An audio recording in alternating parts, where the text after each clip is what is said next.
From gunning down his favorite female out K.I. and trolling hard on a documentary about her, to dropping six figures on his ops, King Von was the kind of rapper other rappers were afraid of. He is a serial killer, and he was a demon in human form. I was relieved for the community, man. Cause he was over there torturing them guys, man. I ain't gonna lie to you, man. Bro, he was dead, bro. If he wanted you out of there, he'll go do it himself on feet by himself. He was dead. But in reality, did Von really do it? Don't forget the rules of the streets. If you put bodies on a dead man, it's not exactly snitching because they won't be catching any jail time. With that in mind, these are all the actual bodies King Von caught back in the day, and the evidence of his involvement. No BS here. Modell.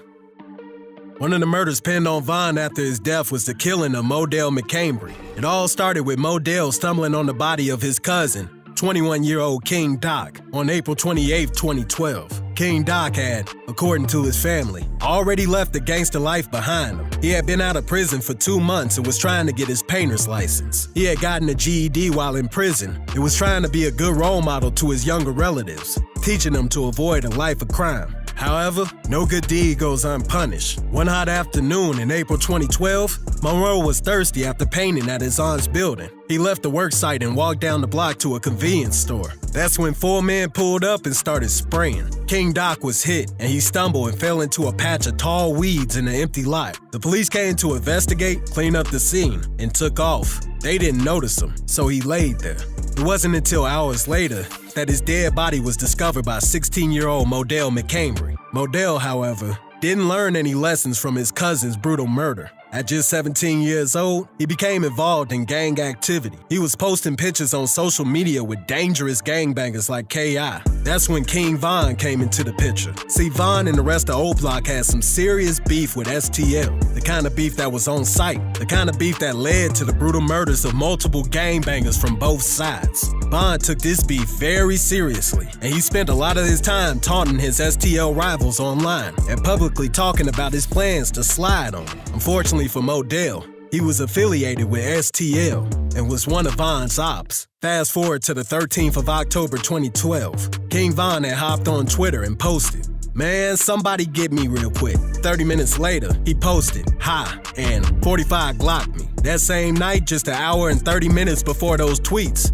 Modell was shot to death in the street. He was walking with a cousin of his on their way to meet a girl when someone approached them and opened fire. Modell was shot in the chest. He was rushed to the hospital but was eventually pronounced dead. Von continued tweeting about the death, relishing in the murder that he had just committed with tweets like, "Who died?" and "It's not safe around our way." All of this drew the attention of the Chicago police, who picked Von up for unlawful possession of a firearm and warned him to be careful. Even though the police couldn't get enough evidence to hold Von for the murder, the streets knew he was responsible. K.I. would quickly try to avenge Modell's death. Despite what many people think, K.I. was more of a shooter rather than a killer. She would gladly shoot at her ops and go where the shooting was, not exactly kill them one-on-one like Von would. So when Modell was killed, she went over to Old Block and allegedly started shooting, hoping to hit anybody. This led to her arrest. But honestly, it was just another day on Old Block, cause none of that mattered to King Von. For years to come, he would continue to mock his rivals and disrespect Modell on his Twitter. Almost 2 years after the murder, he tweeted, "I remember Modell with the one eye from STL. It's f***ed up what happened to him. Hashtag straight sucker."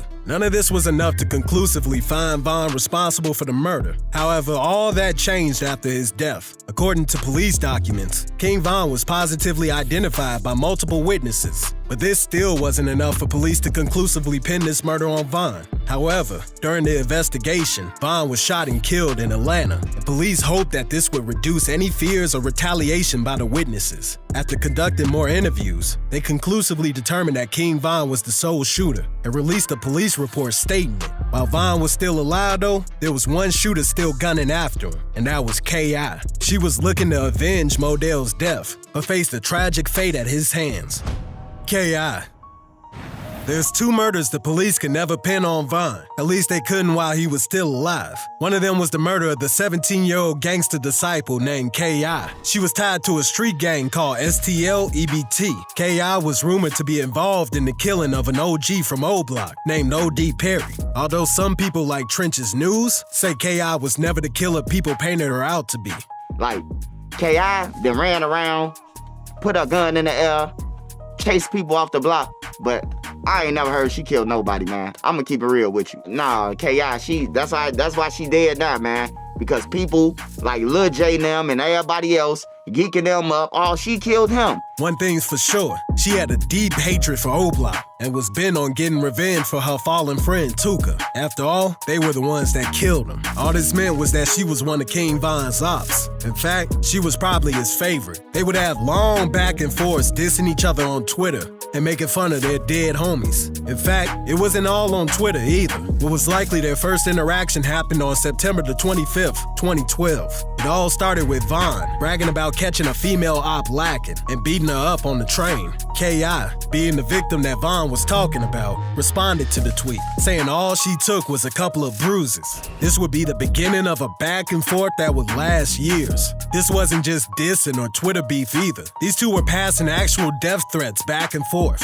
like these tweets, where Von is telling K.I. that she better kill him before he kills her, and K.I. pretty much saying bet. There was also an almost sexual aspect to the rivalry between Von and K.I. He go from threatening her and her affiliates to fake flirting with her on Maine, like the time he straight up tweeted that he thinks he's in love, in response to K.I. talking about beating up someone from O-Block, and this other tweet where he promises to treat her right if she'll be his wifey. Some people claim that Von was just trolling, that he was being sarcastic in these flirty tweets and it was all meant to make K.I. uncomfortable. But there was even more to this than it seemed on the surface. Somebody on 4chan would release what they claimed were private DMs between Von and K.I. DMs that they apparently got from hacking into K.I.'s Twitter account. According to these leaks, Von was hitting up K.I. telling her that he wanted to get a piece of that. Apparently, Von DM'd her talking about how he wants to nail her. When she refuses, he tells her that when this is all over, he's gonna have her. Of course, while all these DMs were allegedly going on, King Von and K.I. continued to beef and taunt each other on Twitter. After Von spent some time in jail between 2013 and 2014, the first person he tweeted at right after getting out was likely K.I. He tweeted, asking K.I. if she missed him, to which she responded, "What up, my boy? When we linking?" with 4 gun emojis. Von responded, expressing disappointment with her hostility and asking why she didn't visit him in jail. How much of K.I. and Von's relationship was actually true is highly debated. Even Von didn't like all the rumors. In an interview with DJ Vlad, Trap Lord Ross talked about one of Von's reaction to these rumors online. There's a famous tweet that he put out that was something like, "Don't listen to what them white YouTubers say about me. You know, they don't know what they're talking about," or something.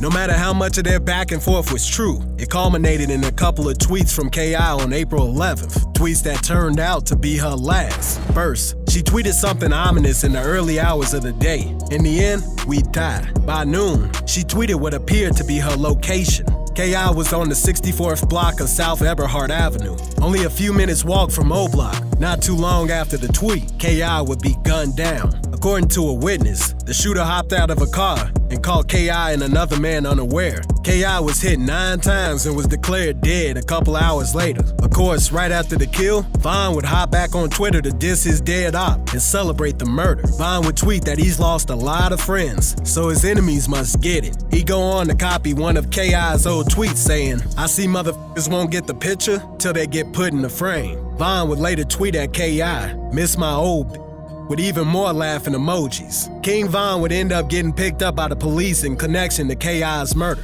Of course, he would deny everything, making up an alibi about spending the time of the murder with a woman. It also helped his case that he had checked in with his parole officer just an hour before the murder. Von would end up getting released the next day and face no further legal consequences for the murder. He had just beaten another murder charge. Of course, he would go on to tweet that he beat the case like Rocky and that he's showing love to everyone but the ops. Years later, Von would continue to diss K.I., dropping a bar on the song War With Us about the murder. He said, "Put a pretty op in the morgue, call that drop dead gorgeous." Even though the police weren't able to put enough evidence together to prosecute Von, the streets were already well aware of who was responsible for K.I.'s murder. O-Block veteran Jay Hood, for example, would go on to reveal in an interview many years later that Von had actually confided in him that he killed K.I. And he told me, man, like, look straight ahead, man. I ran up on him, called K.I., the last one coming out of the gate. Even though the streets knew Von was responsible,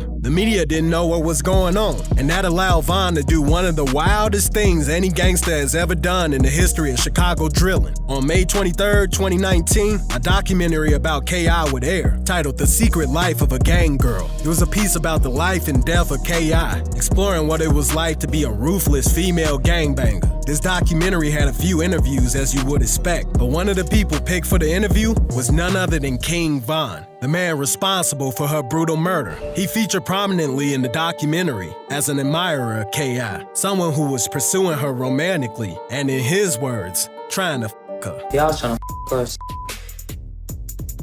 I was like, damn, can you f*** you and shit? The exact text was something along the lines of, when it's all over with, I'm gonna get up in you or something. Does that sound about right? That's something, that sound raw, so yeah, I'll be saying raw. Yeah, I probably did say that. And of course, he acted devastated about the news of her death. When you tweeted once, you said you miss her. Yeah. Cause we used to be talking on the phone. Like, that's somebody, like, say somebody you DM and talking to, and then one day they just gone.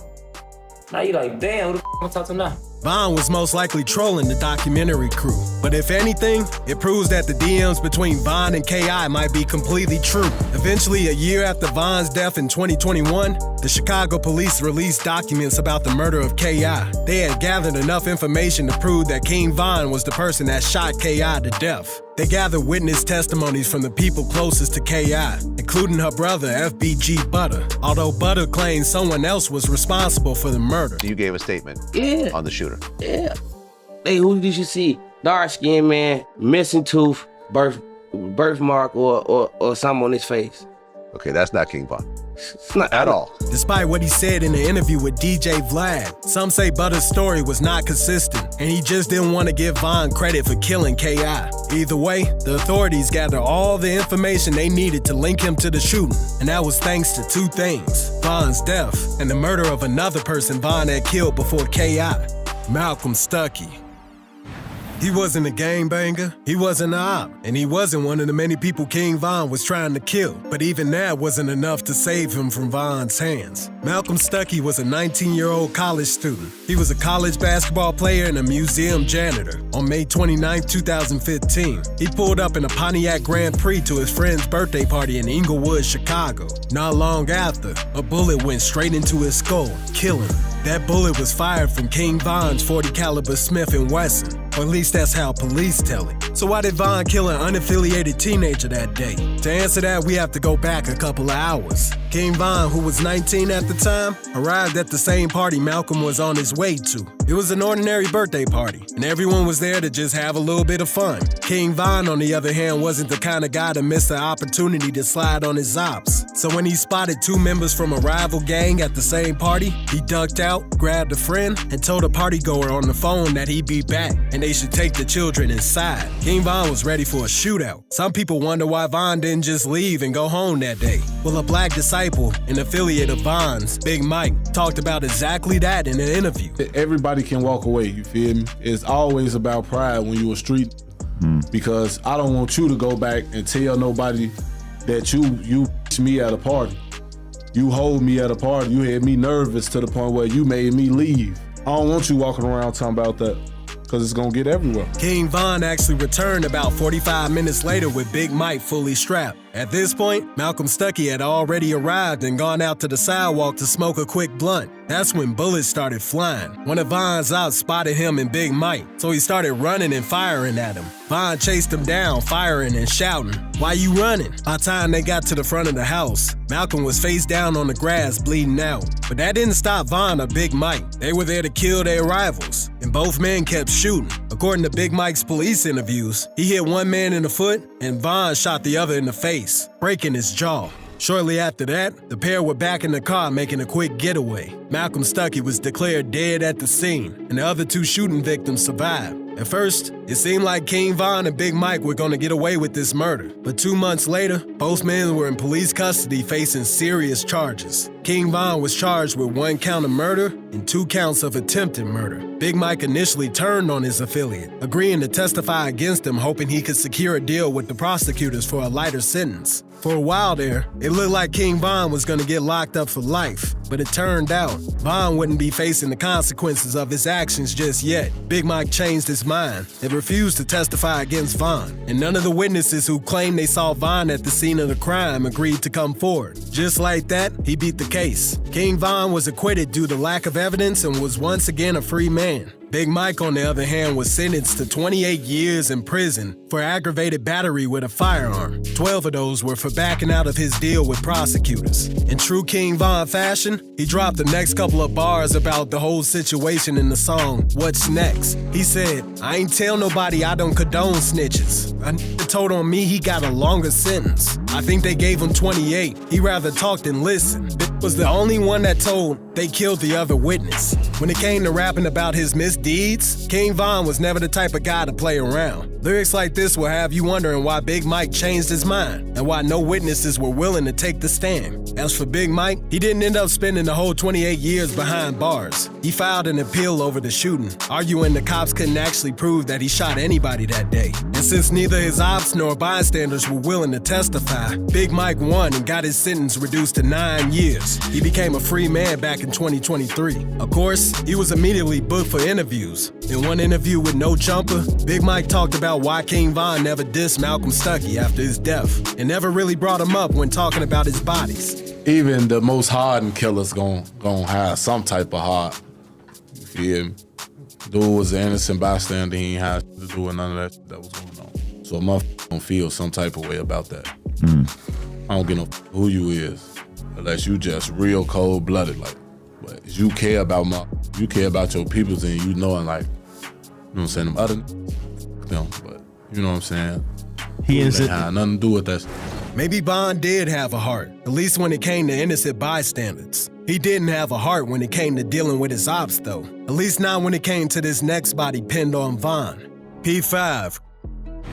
Another person on the long list of people King Von killed before his own death was 23-year-old P5. He was a gangster affiliated with Jarrow City, a set of gangster disciples and renegade black disciples with a territory ranging from 60th and King to 63rd and Champlain in Chicago. In other words, he was one of King Von's many ops. Even though this body was never officially confirmed by the police, it's been confirmed by multiple BDs who personally knew Von. And it's pretty much been confirmed by the streets that Von was responsible for this murder. To understand why everybody thinks Von did it, you need to understand just how much a role social media, especially Twitter, played in this gang warfare. King Von was the kind of guy to tweet about all his street activity. If he was itching to shoot somebody, he'd tweet, just got a gun and I can't wait to use it. So when Von tweeted, I ain't been hanging with T-Roy like that because he's been winning. I gotta catch up first, give me till Friday. On the 29th of October 2012, this was just the start of the trail that ended with P5's murder. See, when King Von was talking about T-Roy winning, he was talking about his best friend and fellow shooter's kill count. A kill count Von would soon catch up with, because on the 30th of October, he tweeted, check the stats. Less than 30 minutes after this tweet was made, P5 would be shot multiple times in the 6200 block of South Eberhard Avenue. He was rushed to the hospital, but was pronounced dead at 9:54 a.m. A couple minutes before the recorded time of the shooting, Von tweeted, LMAO. At the time police estimate the shooting took place, Von tweeted, 45 make his ass do 40 flips. Von would spend the rest of his day taking a victory lap on Twitter, celebrating the death of one of his ops. One of the more incriminating and bloodthirsty tweets came a few days later when he tweeted, damn, Modell got killed in October and crack. Who's gonna get killed in November? Stay tuned. Police never officially tied Von to this murder, nor do we have a clear picture of how P5 was killed that night. But word on the street is there was multiple shooters involved. Some say King Von, along with J Money and L.A. Capone, walked up to P5 that fateful night and started shooting. P5 tried to run away, but J Money shot him in the back and made him fall to the ground. King Von would then stand over him and shoot him multiple times in the face. But that's not all. Another thing that ties Von to the brutal murder of P5 were the social media posts made by P5's friends and family. For example, P5's cousin posted this after Von was killed. Y'all just don't know how long I prayed for this. Hashtag King Crack. P5's younger brother posted, we caught two. We ain't catch the last one. I know Crack mad that we gang ain't get it. referring to the fact that Von was killed in gang violence completely unrelated to the one that led to his brother's death. Gucci, one of P5's affiliates from Charles City, also posted when Von was killed. Long live crack. All of this just goes to show that even if there was no official police reports tying Von to the murder, the streets already knew who was responsible from the start. Sometimes that's all it takes. Just like with this next body. FBG Duck. King Von's beef with STL EBT gang members went far beyond him personally showing up and putting bullets in his ops. According to rumors on the streets and the police, there's evidence that King Von sent goons to take out his ops at least once. And that was the murder of FBG Duck. How crazy is it that this guy made a music video in February 2020 where he depicted himself killing FBG Duck? He says a big goofy dude missed calls on the phone to say Duck. He says Duck. The guy looks like he's killing Duck in a music video, and 6 months later, Duck's dead in the street, laid out. See, King Von and FBG Duck were on a collision course from the start. Both men were affiliated with rival gangs, and they took their beef very seriously. The only thing between the two was violence, murder, and dissing each other's dead rivals on the internet and in rap songs. The beef ultimately culminated in one of the most disrespectful songs ever targeted at O Block. In July of 2020, Duck released the hit song, Dead Bitches. The disrespect started with the line, said I wasn't gonna diss the dead, and okay, I did it. But T-Roy and OD, them dead bitches. Right from the start, he was dissing Von's dead best friend, T-Roy, and that OG from O Block I mentioned earlier, OD Perry. OD was allegedly killed by K.I. OD was respected and a high-ranking member of the Black Disciples, and after his death, the Black Disciples renamed a portion of their hood into O Block to immortalize him. FBG Duck didn't stop there either. He went on to name other slain members, calling them dead bitches. To put it simply, this rap was very disrespectful. King Von responded to the diss with his own diss in the song, All These. He said, Tuka in my lungs. I say that every time, cause he got smoked. After which, he said this line. The FBI has since interpreted this as directed to FBG Duck. O Block, OTF, 300, bitch. Just check the stats.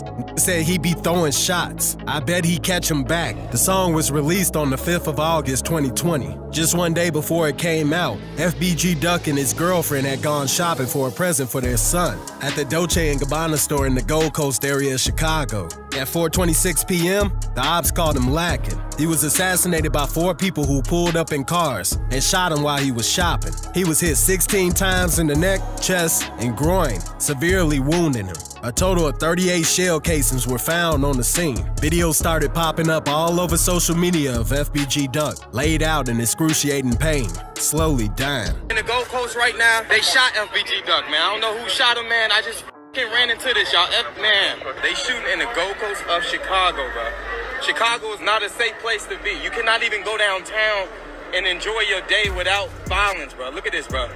Look at this, bro. That's a Chicago rapper, man, by the name of FBG Duck. Police arrived at the scene, but they allegedly neglected to apply pressure on Duck. He was still alive and moving 20 minutes after the shooting. Their neglect allowed Duck to bleed out. By the time paramedics finally arrived at the scene, it was already too late. Duck had lost too much blood, and his body finally collapsed on the stretcher. He was pronounced dead at 5:06 p.m. Initially, the police had no suspects in the murder. Of course, everyone pointed their fingers at King Von. After all, the pair had a very long and very public, almost decade-long rivalry, but there simply wasn't enough evidence. That didn't stop Von from taking interviews and talking about Duck's death, like this one with DJ Academics where he actually pauses mid-interview to laugh with his homies about Duck getting killed. Were you saddened by the news that he was murdered then? Man, that hurt. I didn't go to sleep at night. I couldn't believe that. Hold on, man. Oh, let's talk about some other stuff. You can even see one of his friends still laughing in the back. In a twist of fate, however, just a few months after Duck's death, King Von was killed. That didn't stop the police from investigating, and eventually, they found their suspects. On October 13, 2021, the Chicago Police Department announced that 5 members of O Block were arrested for the murder. They include C Murder, Kenny, Loss, C-Thang, and another rapper, Muwop. A 6th suspect would go on to commit suicide. The Tribune reports it took the jury 2 days to arrive at a verdict. The 6 convicted suspects are men between the ages of 24 and 34. All 6 were convicted of conspiracy to commit murder and murder in the aid of racketeering. 5 of them were also convicted of using a gun when Weekly was shot. Prosecutors say the men targeted Weekly as part of a long-running gang dispute. Of course, there was still more to the murder than just an ongoing gang dispute. Rumors were that there was someone behind the scenes calling the shots. Before Von passed away, he hinted that he and Duck had squashed their beef before Duck's death. He tweeted, "Me and Duck settled our differences right before he passed. We was talking about bringing everybody together as a whole and changing the community for the better. I'ma still stand on that shit. Every step of the way, I'ma be thinking of you, even though you diss my dead homies and family." Some fans assumed he was just trolling, while others thought that this was all a part of his ploy to shift suspicion from himself. Considering what the FBI would uncover after King Von's death, that just might be the case. According to the police documents reviewed by the Chicago Sun-Times, an informant told the police that someone affiliated with the Black Disciples had offered up to $50,000 to anyone who could kill Duck.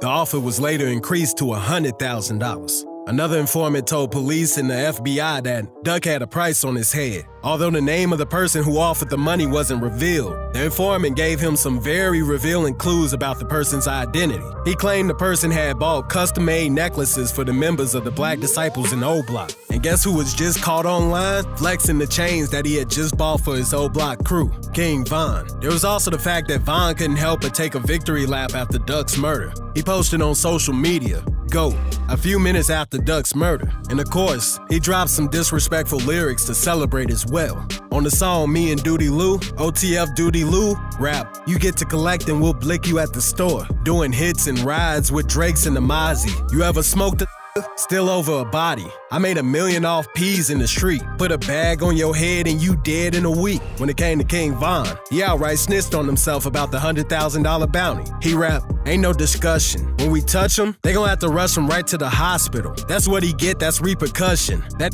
woofing all tough and get him left in public, it ain't nothing. I gave out 100, boy, I bet they coming." In the end, all of that didn't matter anymore, as Von would end up getting killed in a rap beef that had nothing to do with his long-standing rivalry with the STL Street Gang. Now, these ain't even all the people that Von has been accused of killing. There's many rumors and many bodies that have been pinned on Von since his death. However, not a lot of people ask the question what Von's life would be like if he was still alive. For one, we know that Von wasn't the kind of guy to forgive his ops and let him go free. If the gunshot wound didn't make him consider changing his gangbanging ways, he'd probably still be going after his rivals in Chicago. Speaking of ops, the beef between King Von and NBA Youngboy, which ultimately led to his death, would probably have turned into an all-out war by now. If Von survived the shooting that killed him, some say he would have probably been paralyzed from getting shot in the spine. The diss Von would have gotten from his ops would be insane. And even if he couldn't retaliate because of his injuries, he's got people on his side like Lil Durk ready to carry the beef for him. After all, that's exactly what Durk did when NBA Youngboy's affiliates killed Von. Durk has talked about the beef many times since Von died, like in this interview with DJ Academics. Are you calling around to the industry saying, yo, if y'all with Youngboy, we're done? You with anybody that harm my people, I can't with you. But it's music though, and they might feel like they don't have to pick a side. No, it's not music. It's Von. But hey, King Von wasn't just a gangbanger. He was a rapper too. So what would his music career be like if he was still alive? Well, King Von was really just getting started with his rap career, and he wasn't lacking in the creativity department. According to his manager, Von had over 300 unreleased songs, or around 10 albums worth of content before he was killed. And since his death, they've released multiple songs and albums. The most recent was Grandson. The day after the album's release on July 15, 2023, Grandson went first on Apple Music's all-genre chart section. It also went 14th on Billboard's 200, second on Billboard's independent albums, and fourth on Billboard's top R&B and hip-hop albums. King Von would have been a real star in the rap scene, enjoying all the perks that come with it. Of course, that's if he was still a free man, that is. Let's not forget Von killed people and committed a lot of crimes. Here's some of the legal battles Von would have had to face. First off, he would have been put on trial for attempted murder. The attempted murder charge stems from a February 2019 shooting incident in the parking lot of the Varsity restaurant in Atlanta, Georgia. When the police arrived on the scene, they found a 23-year-old man who had been shot. The man was rushed to the hospital in critical condition, but thankfully, he survived. After months of investigation, the authorities issued arrest warrants against both Lil Durk and King Von. 5 in the morning on February 5th. with Lil Durk, whose real name is Dirk Derek Banks, and his co-defendant, Devontae Bennett, were seen on camera involved in shooting Alexander Witherspoon, a person police say they knew. The rapper and Bennett listened to the evidence against them in court. Police told the judge later that night the victim, Banks, Bennett, and others went to a nightclub, a gas station, and ended up in the parking lot of the Varsity. That's when Witherspoon said he was robbed and shot. They were reportedly charged with criminal attempts to commit murder, aggravated assault, participation in criminal street gang activity, possession of a firearm during the commission of a felony, and possession of a firearm by a convicted felon. Georgia's Superior Court of Fulton County issued a motion to dismiss the charges, where the DA Fannie T. Willis said the facts of this case has been reviewed and, although it appears that probable cause existed for the defendant's arrest, the decision of the district attorney at this time is to not prosecute. However, according to the Fulton County District Attorney, if the co-defendant Davon Bennett, aka King Von, had not died in 2020, he would have been indicted for this incident. And then there are the cases of actual murder. He would be battling murder charges for the death of K.I., Modell McCambry, and he probably would have been wrapped up in the murder case of FBG Duck. And who knows, maybe Von would have still been wrapped up in the murder of P5. After all, the police still haven't told us everything they gathered on King Von since his death. There might be more witness testimonies, and who knows, they might still be investigating Von right now.